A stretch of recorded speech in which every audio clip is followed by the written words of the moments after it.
Welcome. My name is Fred Sandoval. I'm the Executive Director for the National Latino Behavioral Health Association. I'm excited to have you here with us today for what we call Tenemos Voz. We have a voice on Latino peer recovery. With me today is our esteemed co-host, Melissa Montaño, the Program Manager of the Office of Peer Recovery and Engagement.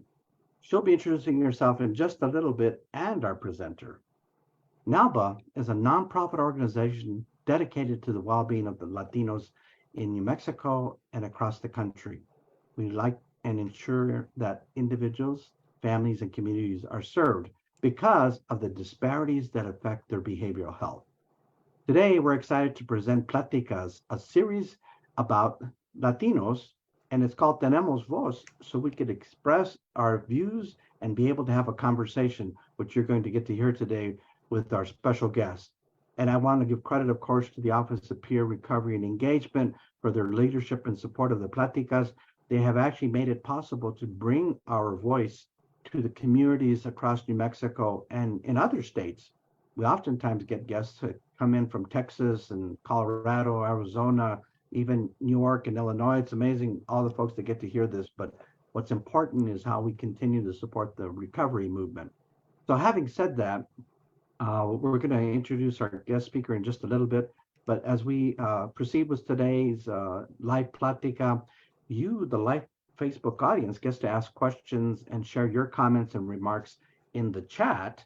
And between Melissa and myself, we're going to make sure we have our guest speaker comment or react to those questions so that this way we can have a Platica with the people attending today's live session. And by the way, this will get recorded, and we're going to continue to play this Platica after today. So let's begin, and let's have our co-host, Melissa Montaño, introduce herself and our guest. And welcome back, Melissa. I know we've been anxiously awaiting your return from No sé dónde estabas, because you were everywhere in the state doing the work to promote recovery, and welcome back, and good to see you. Thank you, Freddie. And hello, Mr. Lolo. If that's okay, I will call you Mr. Lolo because you are amazing. And yes, hi, family. It's been a minute. I feel like we haven't done a Platicas together in a long time. My name is Melissa Montaño. I'm the Office of Peer Recovery and Engagement Program Manager. I'm a woman in long-term recovery. I'm a CPSW, and I've had the opportunity to have taken the COPES training, which stands for Certified Older Adult Peer Support, and I'm a trainer in that endorsement. Also, our supportive housing endorsement, which I also help Miss Carol Luna Anderson train on that, and I'm just blessed. I always say that I get to meet new people and sit with old friends and family and do this platica. It's one of my most favorite things at lunchtime, and I'm excited to listen to hear Mr. Medina and what's going on up there in Taos and Vegas. So thank you for letting me introduce myself, and with that, Mr. Fred, what's next? Well, we want to probably grab his bio Gotcha. and make that like a formal presentation. But Lawrence, thank you for sending us your bio. So we're going to Yes. read off of the bio to introduce you, and then we'll get started with the questions right after that.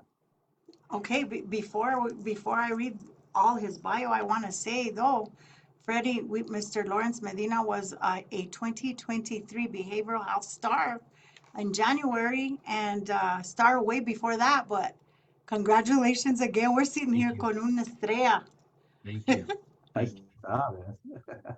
That's right. The Oh, Behavioral Planning Council recognized him this past legislative session. So congratulations, even though it's a few months after, but congratulations, well deserved. And as Melissa knows, you've been doing this work for a long time. So it's nice to absolutely. give credit to where credit is due, ¿verdad? Thank Yes, you. sir. So let's talk about the presenter. Mr. Medina, Lawrence Medina, has 27 years experience managing successful nonprofits serving urban, rural, and frontier communities. He is the executive director for Rio Grande ATP, an intensive outpatient treatment program for substance use disorders, serving the communities of Taos, Las Vegas, and Raton. He also oversees the peer support program in Taos, recovery-friendly Taos community. He has served on many boards and advisory committees, such as the CONALMA Health Foundation, Recovery Communities of New Mexico, and including 5 years with the Substance Abuse and Mental Services Administration, SAMHSA, Center for Substance Abuse Treatment, National Advisory Council, in Rockville, Maryland. Currently, he serves as a board member at the local, state, and national levels. Taos County Health Council, New Mexico Substance Abuse Prevention and Treatment Block Grant Peer Community, Behavioral Health Providers Association of New Mexico, and of course, Faces and Voices of Recovery in Washington, D.C. Mr. Medina is considered a leader of the behavioral health community in northern New Mexico, un norteño for sure. He has presented updates on the current status of the behavioral health services before several legislature communities, including the Legislative Health and Human Services and Finance Committees. He works with regional legislators and as well with the New Mexico Behavioral Health Services Division to keep them abreast of the needs in rural and frontier areas. This gentleman's pretty busy. So without further ado, I want to introduce you to Mr. Lawrence Medina. Thank you, Militia. It's a pleasure. Thank you, Fred and NALBA team, for allowing me to participate in this Placticas. What a pleasure. I've been following you all for a while, and it's good to have these conversations, Placticas, regarding issues that we're faced with aquí in Nuevo Mexico. Just to start off, as we say, the daily greet, buenos días le de Dios, may God grant you good days. And it's a saying aquí in el norte that we do. And I'm a proud norteño, and I'm grateful to be serving northern New Mexico. I'm also in long-term recovery, and what that means, I haven't had a drink or drug in 31 years.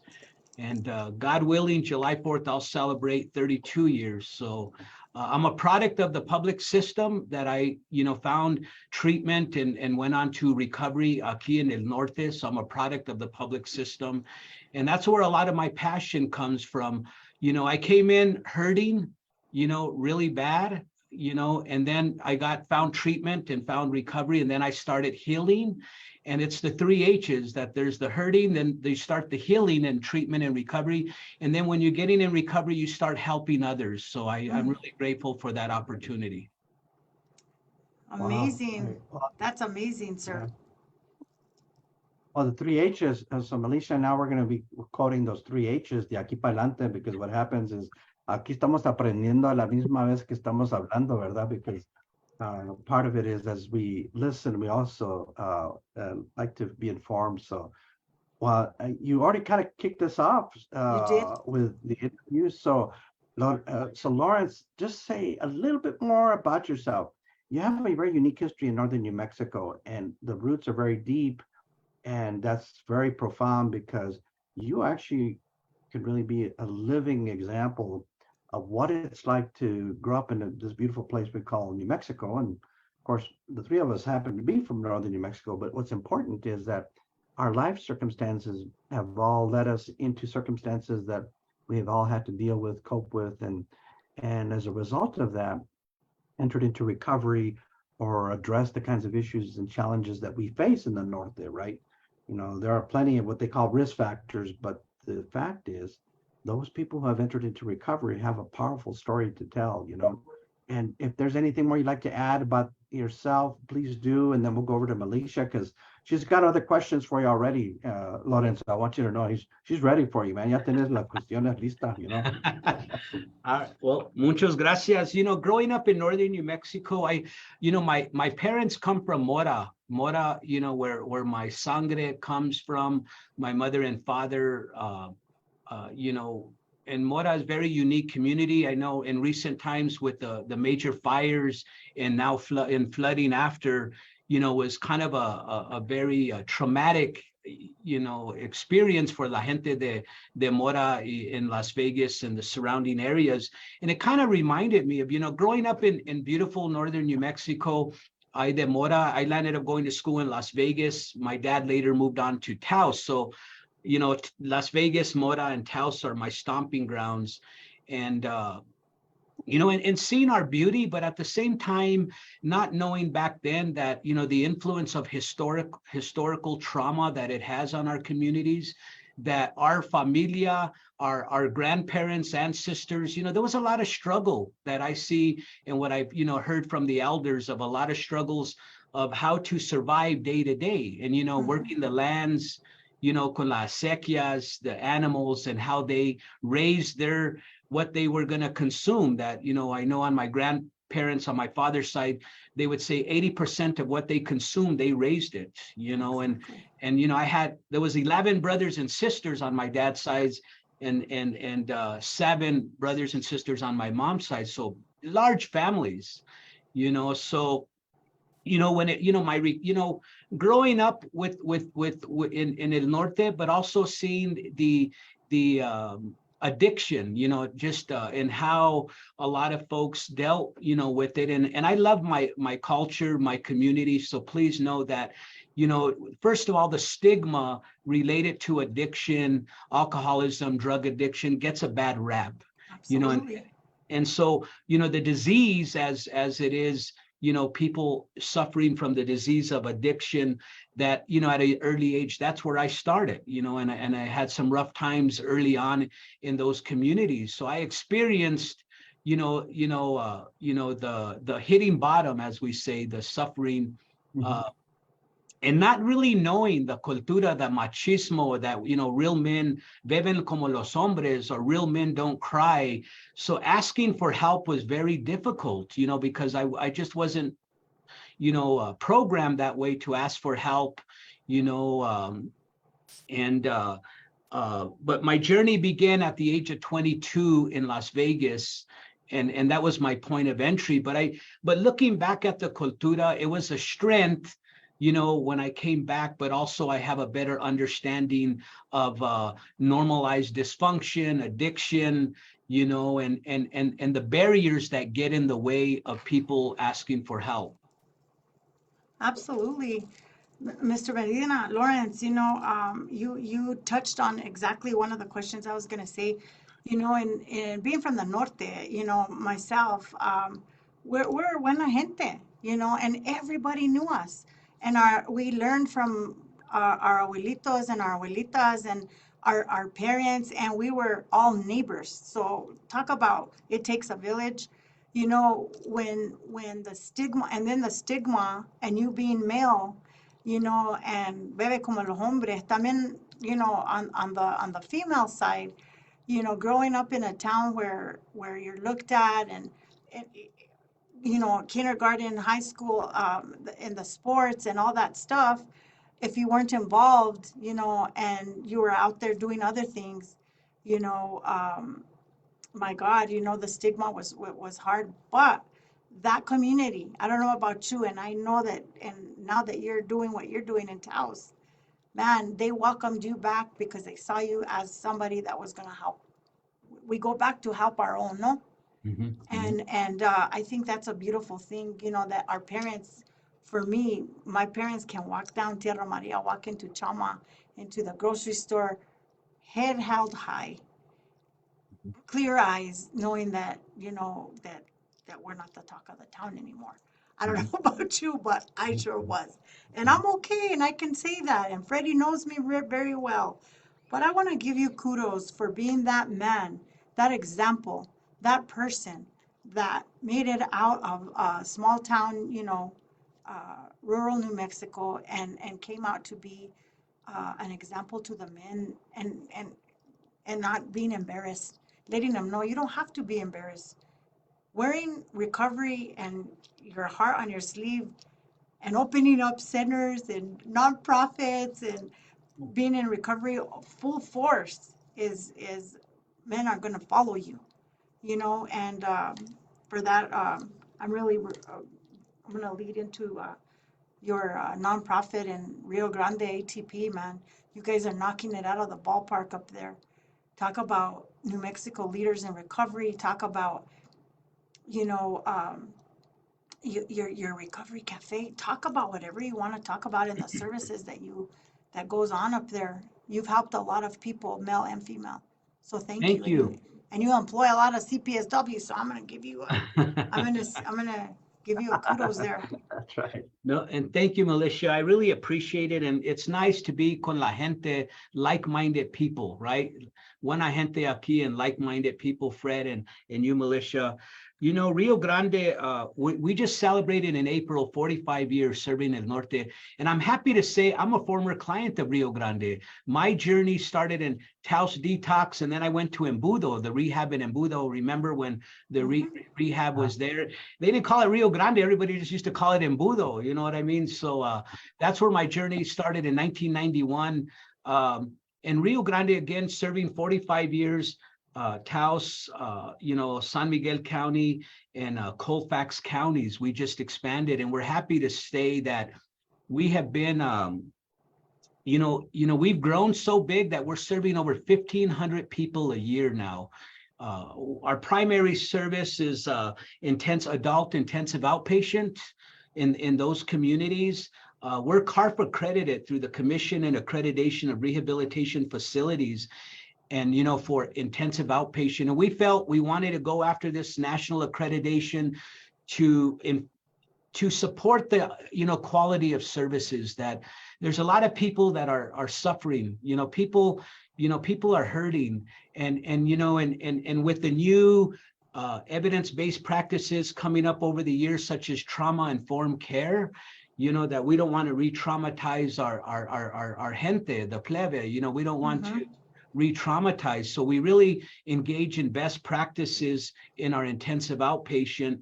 We're also happy that, we launched, we've been having a peer support committee, but just over 2 years ago, we took over a program, and it's a Recovery Friendly Taos County. It's a peer support program, which we call a recovery community organization, part of a national network through Faces and Voices of Recovery, which, as you mentioned, I'm part of that. But, the RCO's Recovery Community Organization, the peer support program, aquí in Taos, we have around 100 members, and we're having over 200 encounters a month in a rural and frontier area. And these are gente walking off from the street, semi-homeless, they're needing clothes, they're needing, hygiene packets. We do recovery coaching with them, one-on-one case management. Some we help get a driver's license or an ID for them, help them get their social security number, helping them get up on their feet, that they're able to get their independence. And it's not only just substance use disorder, it's also mental health and other issues. I'm happy to announce that in recent times, we were approved to join the Recovery Cafe Network national model. And so I'm announcing that we are going to be launching a Recovery Cafe Las Vegas. All right. In the near future, hopefully by the fall, that we're going to launch this cafe, this peer support program that brings in other great elements of services. And when you look at peer support, there's two things to it. There's transactional relationships that you want to formulate, and that's giving them the service. But the one thing we want to strengthen is transformational relationships, where there's recovery circles, there's fellowship, that recovery community environment that people could come to a safe place, non-judgmental and non-clinical. This is not treatment, it's peer-to-peer, and this is Militia's world, and that they know. So we're really excited about the Recovery Cafe. There's a lot of other things we're doing, but I could go on and on, but just to kind of give you an overview.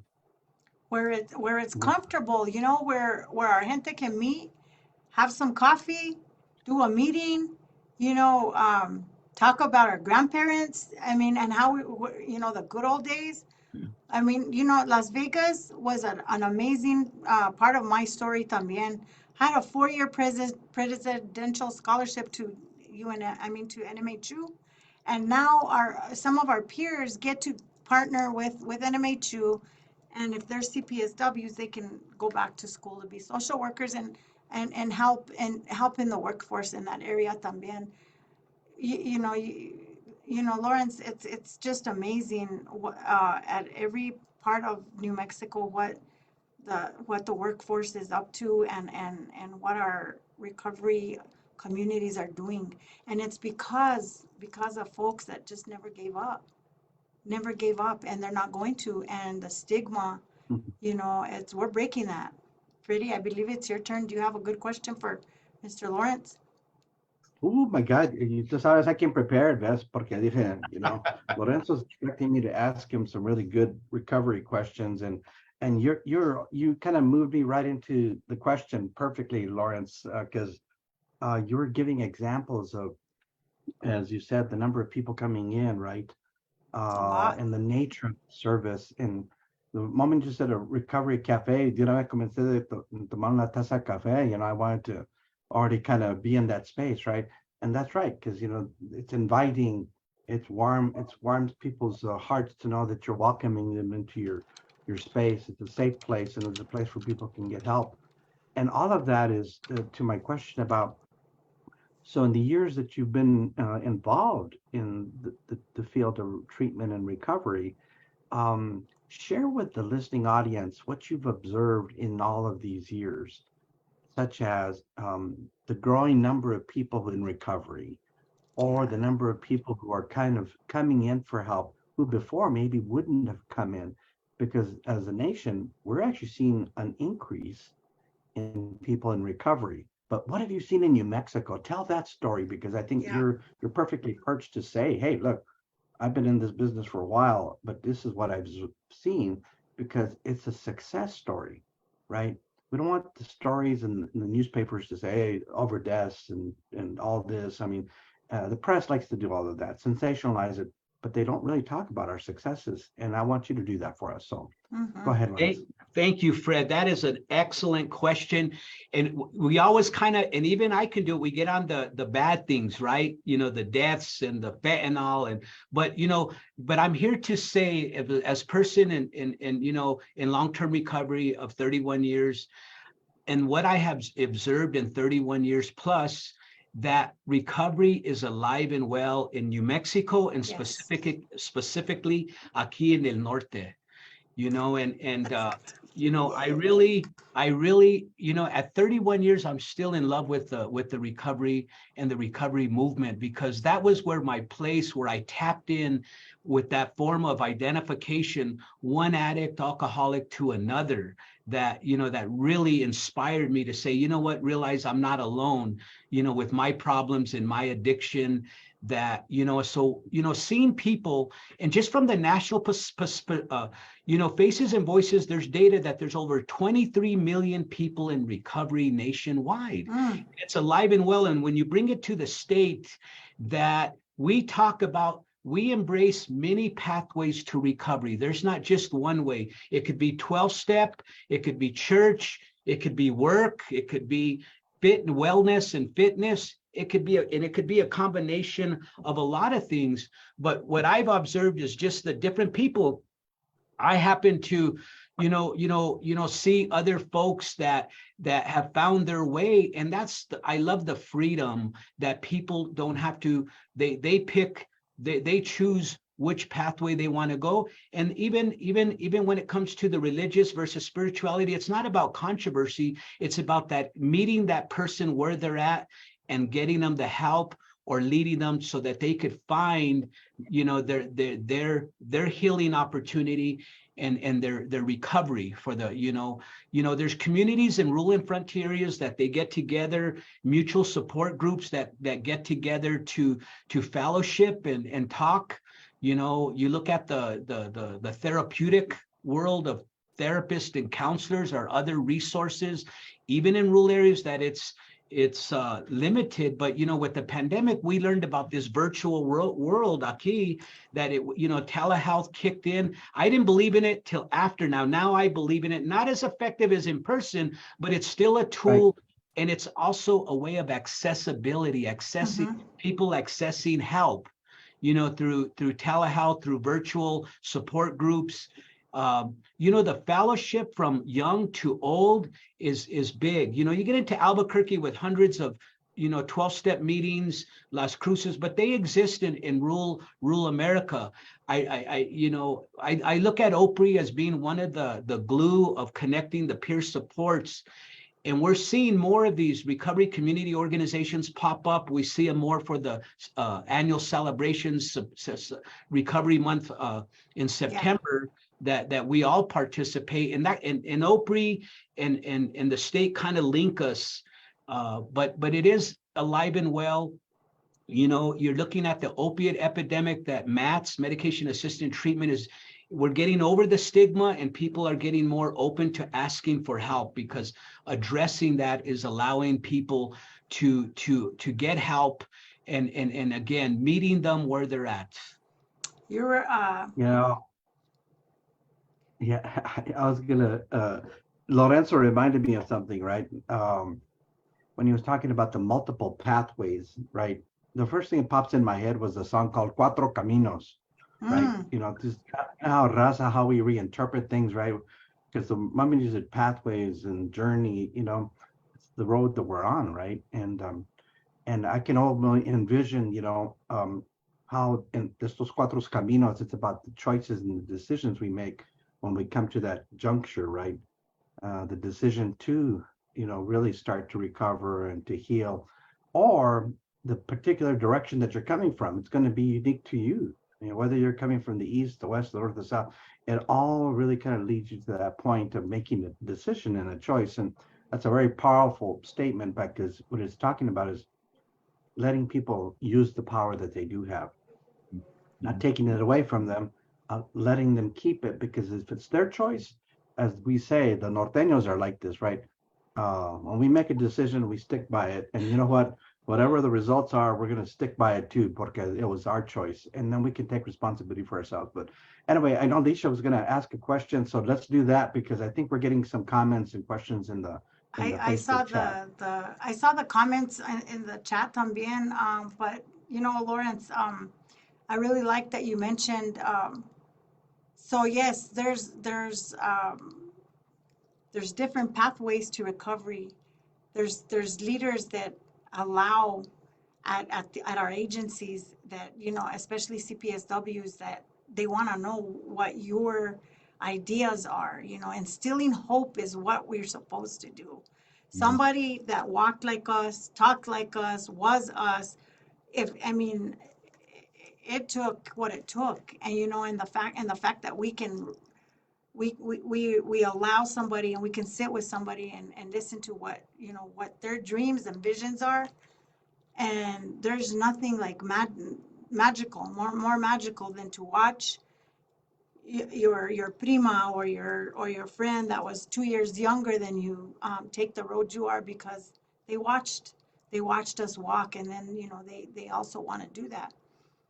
Wearing our recovery out loud, like you say, recovering out loud it's okay.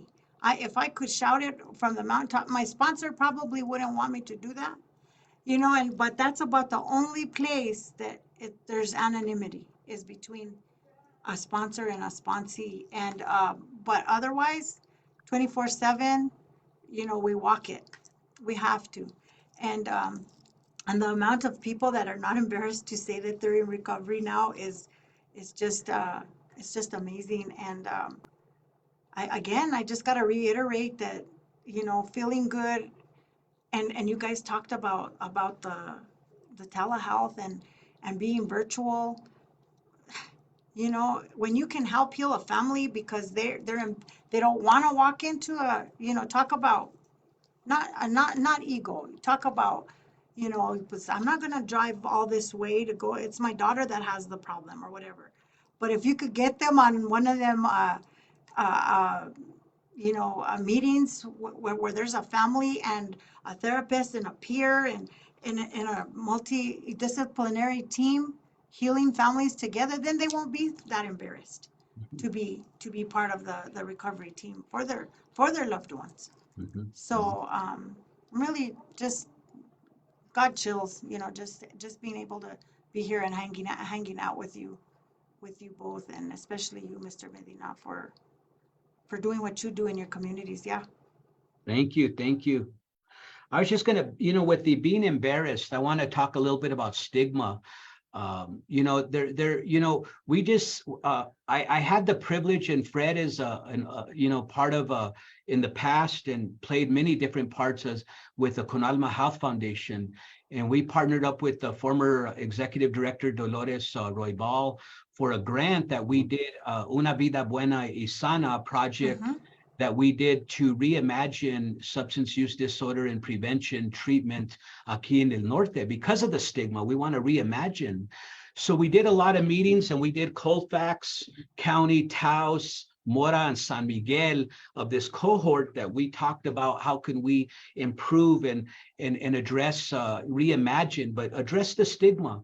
And so we did this, we have this presentation that we put together, in the data that shows, or the information is very helpful in how we're educating la gente, community, elected officials, and stakeholders at the local and state level aquí in New Mexico. And it's very important to understand that, the American Medical Association declared alcohol use disorder a disease in 1956.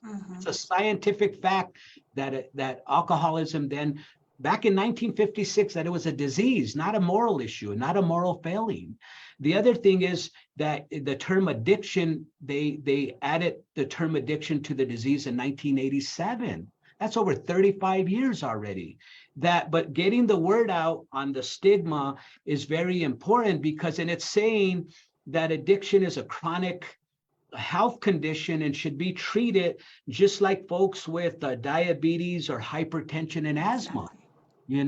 We cannot criminalize. There's a difference between a criminalizing and incarcerating our way into dealing with addiction versus this crisis of a public health crisis we're faced with.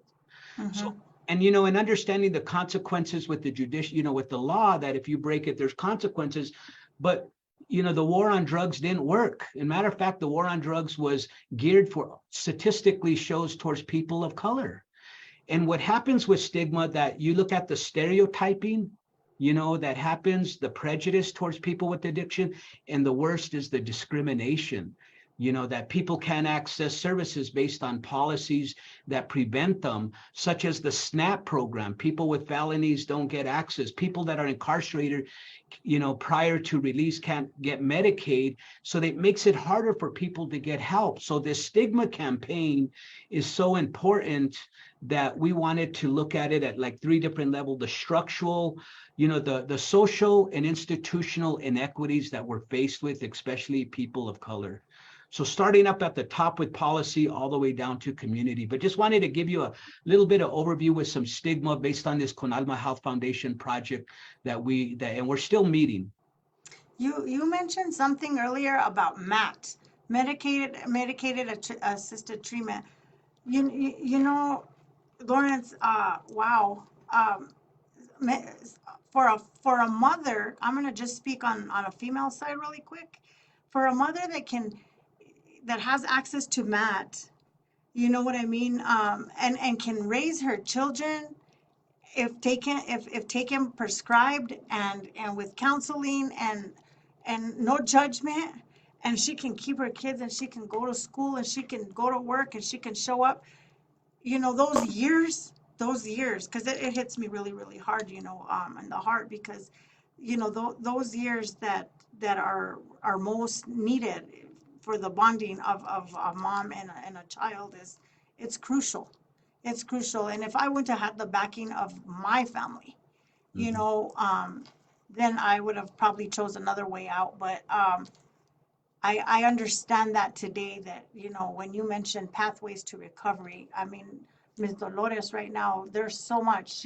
12-step, there's, yoga, there's, what you just said, groups, focus groups, think about like maybe in involving your family to be part of your recovery. That was unheard of when I was growing up.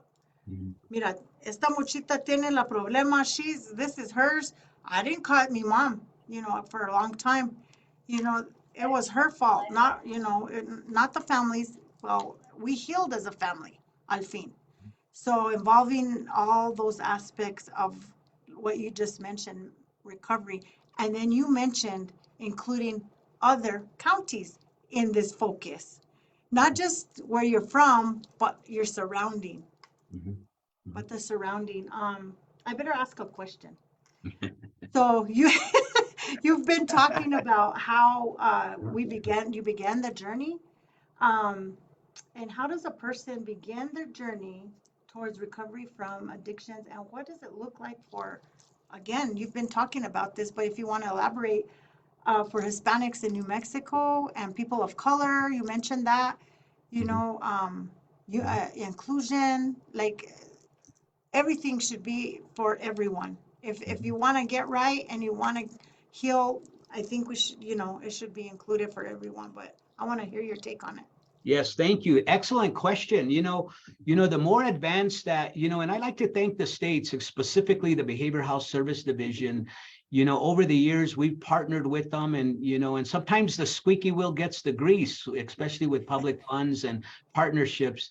But there was some information years ago that we got, that we were trained in the access to recovery model, and access to recovery principles. One of their main principles, when people are the point of entry, that there's no wrong door. There's no wrong door, even in a rural area, when there's a good network and communication, that somebody could come in from the church and the church refers them to a treatment program or to an entity, a peer support, whatever that might be, but there's no wrong door for them. We see specifically just some examples of Taos, Las Vegas, and Raton, that it's a fact, and we love our clients, is that 90% of our clients are court mandated. So there's other ways through the judicial system, that it's not a bad thing that that you had to enter, and you have to go to your classes and to treatment. But sometimes we want to we welcome them, and through a trauma informed practice of getting them the information and educating them about the disease, and also the opportunities to start addressing the things that are bothering them. That's one of the hardest things, and I know for myself and others, that talking about your problems is something that we didn't grow up doing. And so so wherever that door that somebody comes in rural and frontier areas, is that this continuum of care that communities need to be conscious, as leaders and professionals such as myself and others, Fred and you, we know what is the continuum of care. Even if we don't have it all, but there's still this point of entry pipeline that somebody can get intensive outpatient treatment, they can get mental health counseling. And let me tell you, you're not crazy because you're going to talk with a therapist. Right. But again, we're working more on the stigma of substance use disorder and mental health, that it's okay. Also through the church, through a chaplain, a deacon, the priest, a minister, that getting counsel through there. We're seeing that other areas that we need to improve on. And I had the privilege of sitting in con la plática con Fred and Dr. Dr. Hernandez, Hened Hernandez. Yeah. He and I sit on the board of Faces and Voices of Recovery, and we talked about just at this conference in DC that I attended, and he sends his regards, Fred. And but even through the jail system, that we see a high recidivism rate, that the communication now, that there are a lot of communities in rural areas, San Miguel, Taos, Raton, and others, are kind of getting people referred into when they, upon reentry, right, that they're getting referred for treatment services so they can start that journey. I think the Medicaid has been another blessing on how we pay for it, through the Obamacare. If that wasn't there, they had to work 10 times as hard to access the care, because they didn't have the money to pay for those services. So Medicaid and non-Medicaid money, such as SAMHSA money, through the Substance Use Prevention and Treatment Recovery Service Block Grant, really helps people to get those services. So, not only that is recovery alive and well, but how we communicate for people to get that, to enter into treatment or recovery, to start their journey of healing and reconciliation. When I say healing and reconciliation, it's the healing of themselves, but the reconciliation with themselves, their family, and their community. Mm-hmm. I love that word. That's really yeah, Reconciliation. that's a powerful word. And when you were talking about access, this is SAMHSA data, and it's a powerful statement when we use data, right? Because it's, in other words, where somebody's paying attention to who's benefiting from services and who's not. So SAMHSA reports that only 1 in 10 Latinos have access to substance abuse services over the age of 12. Only 1 in 10. So that means there are 9 people who could benefit from those services that are not receiving them. So that kind of gives you a sense of the size and scope that we're dealing with, right? But Lorenzo, I know you would probably say, well, for those that we do serve, we have an impact on their lives. And those are the successes, right? Because it's an opportunity for people to be avail themselves to the services that organizations like yours provide. And when you start to think about how it's done, it's so unique, certainly when we think about how peers play a role in that. And one of our participants shares this on the live Facebook chat, by the way. And I want to give a shout out to Dolores, because Dolores has been attending our Platicas regularly. So Dolores, shout out to you for attending our Platicas. And she says, I work in peer support as a recovery specialist to the University of Arizona's program called Project, looks like it says, Families Uplifted Through Recovery Education. I'm also a recovery warrior and a Y12SR. This is what it stands for. Check this out. Yoga for 12-step recovery, space hold facilitator. So how cool is that, right? So here we have female practitioners who's, as a peer specialist, continuing to work to support people in recovery, and then the different modalities, the different methods and approaches that can be used, because as she likes to also say, Dolores will say, there's not one size fits all, right? So en otras palabras, mis calcetines no son el mismo tamaño como las de tuyas, ¿verdad?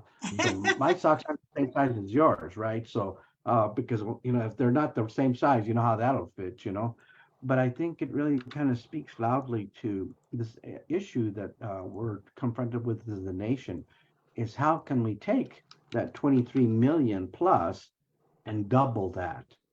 Envision a society in recovery. And there's been terms such as an all-community approach to mental health. And I happen to be in the field for about 40 years, but what I've watched and I have seen is an uptake in awareness about substance abuse and mental health. So 40 years ago wouldn't have been the case. But in New Mexico, there was work being done 40 years ago. And in large measure, our predecessors, the people who were teaching us about recovery, were people from La Academia del Norte, right? So there were Chicano leaders that were actually addressing this very issue back then that most people don't know about, right? And we're actually grounded in those principles, those cultural practices, and that work. And it's actually in part what influences our work today. Most people wouldn't know that if you go backwards in time, there were people that were actually doing this work to help us. Esteban Arreano, Tomás Atencio, even your dad, right? Facundo Valdez, Clemente Salazar. And Clemente Salazar will tell you the story, right, about his own recovery, right? Because they were helping develop the very programs that were started even during the Chicano movement. So that tells you recovery in New Mexico has been around for a while. So thank you for reminding us of that. But the last thing that Dolores said, and I want to share this with you, she says, great timing and ritmo, right? To be here on my lunch break again, because she likes to visit us during the lunch breaks. And she says, love to hear and share about this topic that affects generations in our community. So maybe you can say something about the generational aspects of this, because of the fact that what happens is we've been dealing with some issues for generations, right? Lawrence, go ahead and say a little bit more about that. Thank you. Thank you. And, when you look at generations being impacted by it, and, the nice thing about peer supports, peer people with lived experience, that we understand, I tell my story, and one of my passions and love for helping others is, even as a kid, you wake up at 2, 3 in the morning and you're scared and terrified, and you're around a lot of violence, a lot of heartbreaking, puro tristeza, that part of that generation, and you're being impacted, and you have that feeling of being all alone. And and I remember as a kid, I said I even felt that God didn't even love me, and that is one of the most awful feelings for a child or even an adult to feel. So, the generational, we know the problem that this is generational. We work in the field where we see, grandpa was in the program, now dad was, now grandchild is in the program, we see that. But on the other side of it is that how do we break the chain of the dysfunction and the trauma that people are enduring? And it's going to be, I really believe there's a lot of doors to enter, but peer support, recovery community organizations, recovery support services of people with lived experience, helping doing that outreach, or better yet, maybe even interventions of people.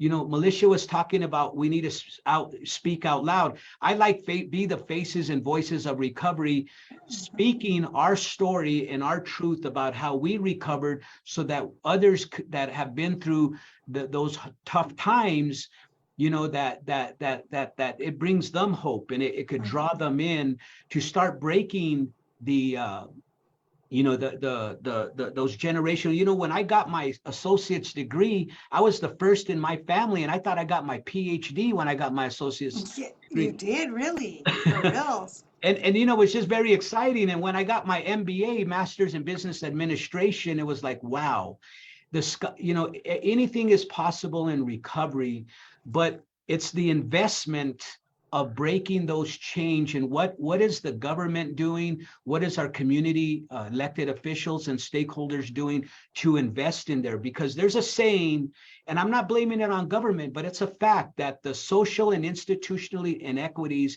especially amongst people of color, has affected us. And there's that minister Tutu, Edmund Tutu. He states, we need to quit people pulling people from out of the river, from down the river. We need to go upstream to find out why they're falling in. Exactly. And if we look at these inequities and these policies that are not helping the people, it's more costly. We know it's more costly to incarcerate somebody than it is to treat them. But addressing that, and this investment, this human investment that we need to invest into the healing of our individuals, our families, our community, and our state at all levels, that what are we doing to invest into breaking that chain? Oh, gosh, I can't help but react to that one. So here's something that happens in New Mexico, and here's something that happens across the country, right? And it's actually it's right in our face, and it's been going on for decades. So think about this for a second. If you have an addiction or a mental health problem in the state of New Mexico, you could be placed in a jail facility, a detention facility, and not have criminal charges. So let me repeat that. In New Mexico today, if you have a mental health or an addiction problem, you can be placed in a jail or detention facility even if you didn't commit a crime. So think about that, right? That means you're being treated like a criminal. You're being put in a place where, quote unquote, people who are criminals are put, which is, it's a way of degrading people, right, by labeling them that way. But anyway, if you have a mental health or a substance abuse addiction in our state of New Mexico today, you could be placed in a jail facility and not having committed a crime. So imagine anybody else who has committed a crime is put in jails. But if you haven't committed a crime because you have a mental health or substance abuse problem, you can be put in these facilities. The law is very explicit. It allows the law enforcement agencies to place you there. So those are examples of policies and systemic issues that we have to unravel and tear down because, as you say, these laws create these situations. We have a proverb in New Mexico que dice, el que hace la ley hace la trampa, right? He who makes the law makes the trap. And so what happens, we're being impacted by the people who make the laws in a way that trap us in these cycles inside settings that actually stigmatize us and, in fact, oftentimes don't make services available to us, even though they put us in there. ¿Sabes cómo te digo? So you Yeah. reminded me of that for us not to forget that recovery works if people have access to it. But when you put people on tracks where it actually institutionalizes them and degrades them and incarcerates them, what it is, that doesn't actually produce the kinds of outcomes we need to improve people in recovery. So here's our system combating us, right? The system is designed to make it harder to get treatment because we're putting in places where that doesn't happen very often or very well. So very good example. I just wanted to say that with the policies that you talked about, that there's power in numbers, in these Placticas, these community conversations that we're having, that there's power in numbers. What OPRI's doing, I mean, they're putting out a lot of CPSWs monthly, that we're growing in this movement because we're going to talk about, they're going to incarcerate them, but why are we not talking about having crisis stabilization units in rural and frontier areas, that people with mental health breakdowns, episodes, that they could be put in a safe place for them to be treated and to be stabilized and not be treated like a criminal? Because here's the thing about the movement is that we learned something from the HIV AIDS. Remember in the 80s, that was a bad stigma.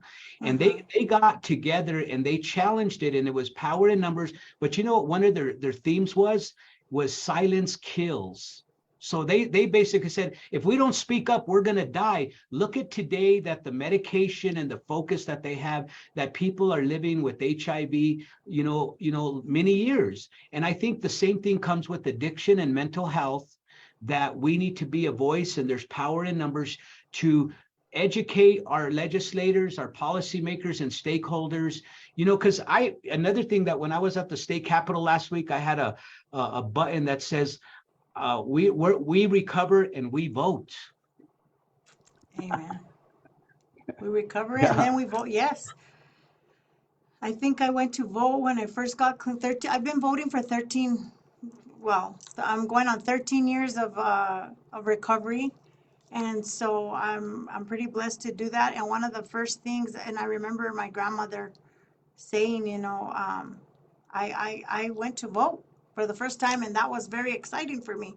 And so we recover and we vote.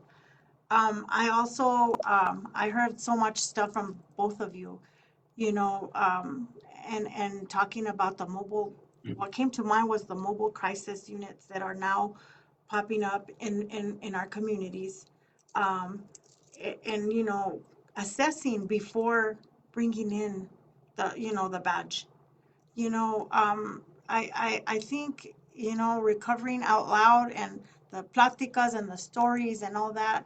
And if we could get our mobile crisis units out there and to help, in that area too, and have peers on there, clinician, whoever the team, it takes a team.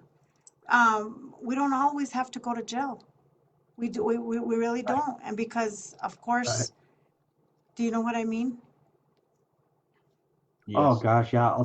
Alternatives to detentions are so critical, Man, this has just been a powerful plática, right, Melissa? Because Lorenzo, I like to call him Lorenzo because I just, tú sabes, the Chicanos reinterpret everything, No, Yeah. it's Lawrence, pero lo voy a llamar Lorenzo. Or of course, I'm Fred, but when people call me Federico, they're calling me by the name that my mom wanted me to be named. It's just that when I went to the hospital, they changed it to Freddie. Pero la cosa es que here we are trying to keep our identity, right? But this has been just a powerful plática. And Lorenzo, we want to give you an opportunity to really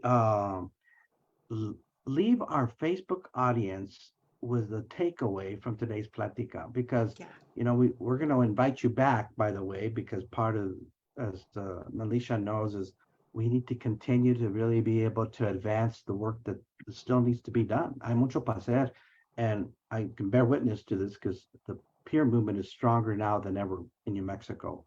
And OPRI should take great pride in that, and all of the folks who are in recovery should be proud of that. And the more people that will be in recovery, I should take great pride in that. But today, what do you want the Facebook audience to take home today? And then we'll kind of wrap up. But we're going to invite you back, so there's going to be a part 2 later on. Pero por ahora, let's let you kind of bring us to some closure, and then after your comments, we're going to have Melisha say her kind of little despedida, right? Because when you have a co-host like her, you got to make sure she really kind of wraps it all up for our show. But anyway, Lorenzo, go ahead. Yes, and thank you, Fred. And it's a pleasure to be a part of this discussion, Placticas. We are the voice for a voice that doesn't have a voice. That's the individual suffering with addiction, living with addiction. That's the parents, the mother, the father, the child.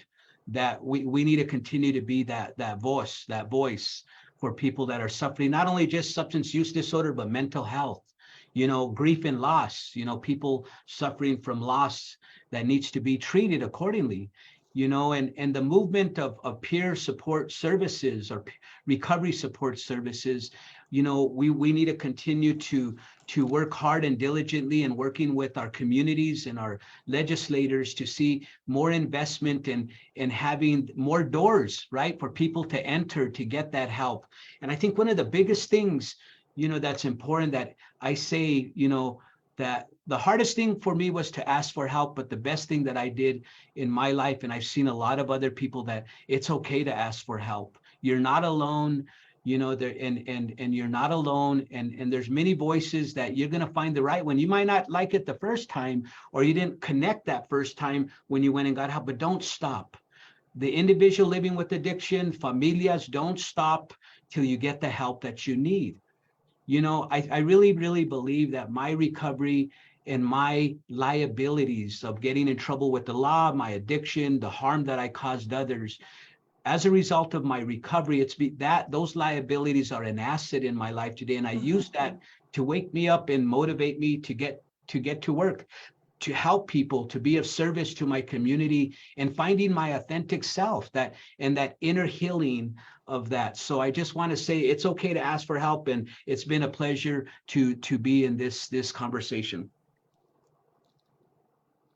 Wow. Powerful. Melisha, ¿qué piensas? I'm blown away. I just I always say that I get to do these things and be on Pláticas with people and learn more about you. I felt like your heart was out there today. Lolo, he calls you Lorenzo. I want to call you Lolo because I feel like I know you, and being vulnerable and transparent on a Pláticas on Facebook. Here we are. I don't know what you would have done on Facebook many years ago, but it wouldn't have been pretty for me. And today we use this platform to carry the message of hope, that it is possible, and we're examples of that. So I honor you. Muchísimas gracias for today and for joining us at lunchtime, for the NALBA crew, for Freddie always, inviting and surprising me with that flyer. Esta mañana I was like, yes, I get to do this. I'm gonna put on my cultural jewelry today for this, for sure. So I'm excited. I'm excited for FY24, and for being in recovery. It's just a blessing. Well, what a perfect way to end today's Platica, but there's more to be said in the future. So we're looking forward to the future. Pero off of that statement, right, about hope, I'll leave you all with this one, right? My mom showed me how to, through Proverbs, right? Because, she went up to the 3rd grade in school, right? But boy, did she teach me a lot more than schools ever taught me, right? Pero she reminded me que la esperanza es la última para morir. Hope is the last to die. And so that means we have a long ways to go, because we can be hopeful, because death isn't anywhere near in sight. So we want to say thank you Lorenzo, to my co-host Melisha, and to those of you on Facebook Live who have joined us today. We love it when you join us for your lunch hour or you join us from wherever you're at. Thank you for taking time to be here to listen to today's Plática on Latinos in Recovery. So with that, we're going to go ahead and say adios. This is a farewell until we get our next Pláticas, and we're looking forward to you when you come back. Muchísimas gracias. Thank you very much.